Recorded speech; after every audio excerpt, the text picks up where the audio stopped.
Assalamualaikum warahmatullahi wabarakatuh. Kembali lagi dengan saya Susilo Nurhadi Cokrodarsono dalam mata kuliah Keuangan Berkelanjutan. Hari ini kita akan membahas prinsip-prinsip dari keuangan berkelanjutan.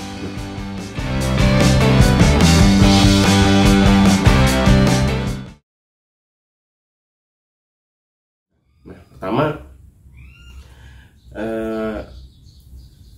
terkait keberlanjutan dan transisi dari perubahan ini dan apa tantangannya. Ya, pertama, dunia ini menghadapi beberapa tantangan keberlanjutan. Nah, yang kita tidak bisa pungkiri, tantangan-tantangan itu naik seiring berjalannya waktu. Nah, tujuan dari keberlanjutan ini yaitu untuk menjaga planet ini tetap layak dihuni bagi generasi manusia saat ini dan masa yang akan datang. Kemudian sistem keuangan juga yang terkait dengan model ekonomi global yang tidak berkelanjutan ini mempengaruhi orang untuk berpikir bahwa keberlanjutan dari perusahaan itu adalah tentang bagaimana mereka melindungi reputasi dari perusahaan tersebut. Tetapi itu salah dalam konsep sustainability yang akan kita bicarakan ini.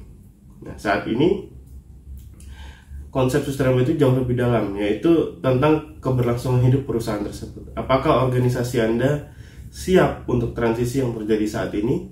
Terus bagaimana Anda bisa membangun ekonomi yang bekerja untuk semua aspek, yaitu ekonomi, sosial, dan juga lingkungan. Nah, keuangan ini dapat mengarahkan investasi ke perusahaan dan proyek yang berkelanjutan tanpa mengorbankan pengembalian finansial dan mempercepat transisi ke ekonomi yang berkelanjutan. Nah, jika pembangunan berkelanjutan ini diadopsi oleh seluruh dunia, itu berarti bahwa generasi orang saat ini dan masa depan akan memiliki sumber daya yang mereka butuhkan. Nah, alasannya kenapa kita butuh itu? Yang pertama, karena kita harus melindungi lingkungan kita. Dunia ini terutama dari perubahan iklim, kemudian keanekaragaman hayati dan lain sebagainya. Nah, kemudian masa depan itu tidak hanya terkait tentang uang saja. Nah, tapi itu tentang bagaimana kita menciptakan sebuah nilai. Nah, permasalahannya kita belum sampai jauh di sana dan itu tidak akan terjadi secara otomatis tanpa kita harus melakukan sesuatu gitu ya terhadap perubahan kebijakan dan juga keadaan yang ada di planet ini. Nah, yang terakhir, kamu juga bisa berkontribusi dalam keberlanjutan ini. Nah, sebagai mahasiswa, ya pertama adalah belajar. Yang kedua, nanti kalian bisa sebarkan ilmu tentang keuangan berkelanjutan ini pada masyarakat, pada diri sendiri, kalian aplikasikan dan juga pada lingkungan. Nah, mengapa keberlanjutan itu penting gitu ya? Dalam karyanya Limits to Grow, sebuah klub di Roma menguji 5 basic factors yang mempengaruhi interaksi mereka dalam planet ini. Yang pertama adalah kenaikan dari populasi, yang kedua adalah produksi dari makanan, yang ketiga adalah turunnya sumber daya alam yang tidak dapat diperbarui, yang keempat adalah output dari industri, yang kelima atau yang terakhir adalah banyaknya peningkatan polusi. Nah, ini ada figur yang dibuat oleh Meadows tahun 1972. Nah, di situ dijelaskan bahwa populasi pada saat itu masih di bawah dari carrying capacity-nya planet ini atau bumi. Namun seiring berjalannya waktu, populasi itu meningkat melampaui carrying capacity. Bahkan carrying capacity-nya itu semakin menurun, walaupun populasinya juga menurun. Nah, itu yang harus kita pertimbangkan. Nah, Sustainability Challenge, tantangan-tantangan berkelanjutan ini. Yang pertama adalah tantangan dari sektor lingkungan tadi. Nah, tujuannya adalah untuk menjaga planet ini layak huni untuk generasi sekarang dan masa depan. Ada semakin banyak bukti bahwa aktivitas manusia mempengaruhi sistem di bumi, mengancam kelayakan hidup planet ini di masa depan. Nah, kerangka batas planet yang dibuat oleh Stephen et al. Tahun 2015 mendefinisikan ruang operasi yang aman bagi umat manusia dalam batas-batas 9 kapasitas ekologis produktif planet ini. Nah, ini bentuk dari planetary boundariesnya. Jadi yang pertama ada climate change, ada novel entities, ada stratospheric ozone depletions, kemudian ada atmosfer aerosol loading, yang kelima ada ocean acidifications, yang keenam ada biochemical flows, ada freshwater use, ada land system change, dan yang terakhir ada biosphere integrity. Nah, di planetary boundaries ini dijelaskan mana saja yang masih dalam kondisi safe atau aman, mana zona yang sudah high risk gitu ya. Nah, genetic diversity ini termasuk zona yang dalam kategori risiko tingkat tinggi, karena kita tahu bahwa semakin banyak kepunahan yang terjadi di bumi ini gitu ya. Nah, climate change itu sudah masuk ke increasing risk gitu ya di zona kuning, karena sudah sangat meningkat derajatnya, yaitu 1 derajat Celcius per tahun. Mungkin bagi kita umat manusia tidak terlalu terasa peningkatan 1 derajat Celcius per tahun, karena kita bisa menggunakan air conditioner dan lain sebagainya. Namun bagi makhluk hidup yang lain, kenaikan perubahan suhu 1 derajat Celcius per tahun itu mungkin bisa mengganggu ekosistem mereka. Nah, kita lihat di tabel 1.1, climate change ini biasanya itu at most gitu ya, biasanya 350 ppm. Nah, tapi di saat si Stephen et al. Di tahun 2015 ini meneliti, itu sudah mencapai 399 ppm. Nah, sudah lebih 49 ppm dan semakin meningkat, apalagi sekarang di tahun 2023 gitu. Nah, genetic diversity, rate of species itu biasanya kita kehilangan 10 minimal, maksimal gitu ya. Nah, sekarang sudah sampai 100 sampai 1000 spesies yang punah dalam setiap tahunnya. Nah, kemudian yang kedua adalah social foundations, yaitu produksi massal dalam sistem ekonomi yang kompetitif telah menyebabkan jam kerja yang panjang. Nah, kurang bayar dan pekerja anak. Nah, pertama di negara maju dan kemudian pindah ke negara berkembang. Itu dulu.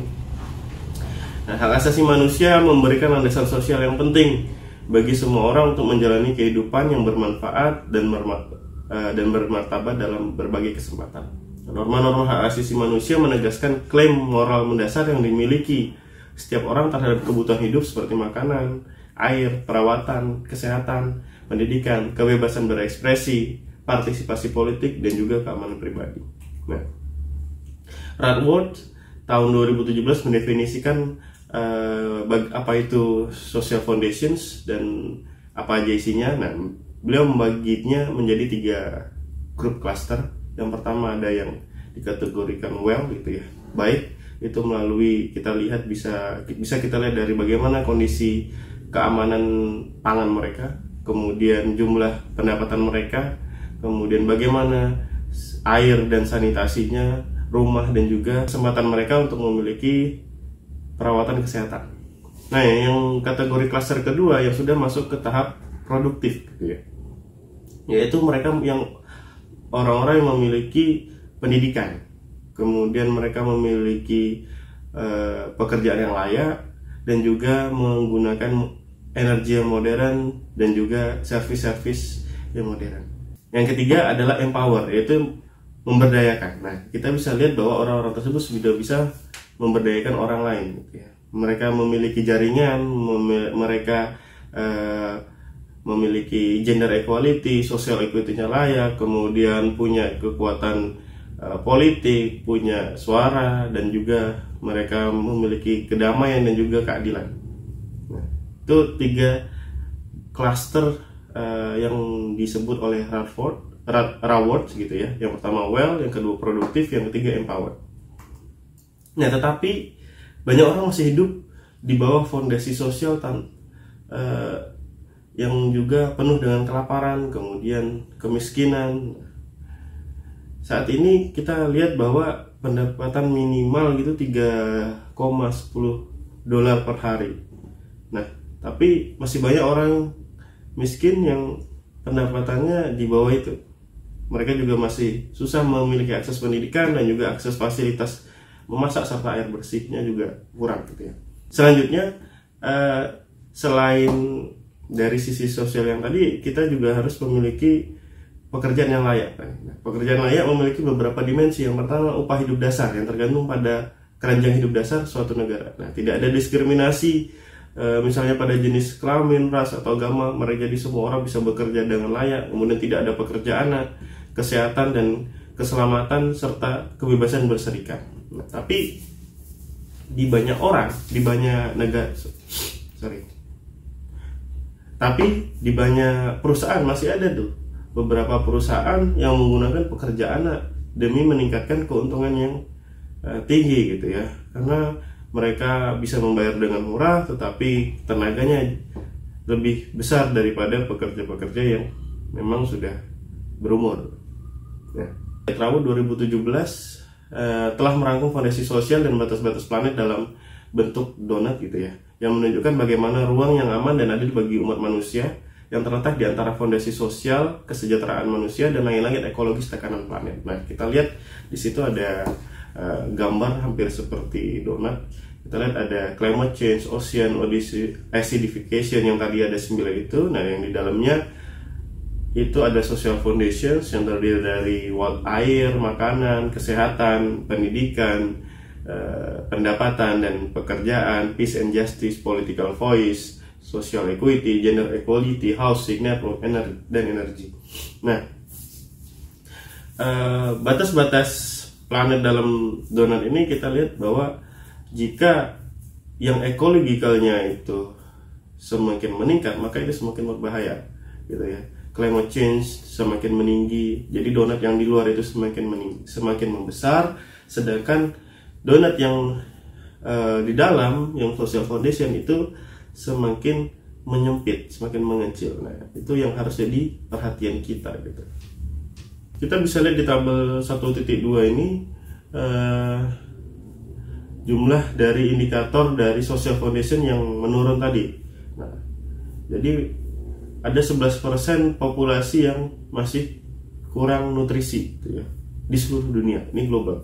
Nah, kemudian population living in countries with under 5 mortality rate masih melebihi 25 dari 1000 angka kelahiran. Itu di tahun, data-data ini di tahun 2015 ya. Oke, jadi apa fungsi dari financial system tersebut dan hubungan yang terhadap keberlanjutan tadi? Levin di tahun 2005 mendata gitu ya, melist beberapa fungsi dari financial system. Yang pertama adalah memproduksi informasi sebelum dan sesudah terkait tentang bagaimana mungkin atau kemungkinan gitu ya, kemungkinan dari investasi dan mengalokasikan sebuah modal. Yang kedua adalah bisa memonitor investasi tersebut dan juga terkait dengan corporate governance-nya setelah mereka mendapatkan pembiayaan. Nah, yang ketiga adalah memfasilitasi perdagangan, kemudian mendiversifikasi serta memanajemen resiko dari investasi dan juga